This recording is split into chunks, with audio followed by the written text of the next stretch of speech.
ओम अस्य श्री पंचमुख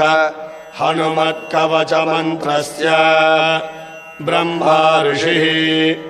गायत्री छन्दः पंचमुख विराट हनुमान् देवता ह्रीं बीजं श्रीं शक्तिः क्रौं कीलकं क्रूं कवचम् क्रैं अस्त्राय पटे इति दिग्बन्धः। श्रीगरुड उवाच अथ ध्यानं प्रवक्ष्यामि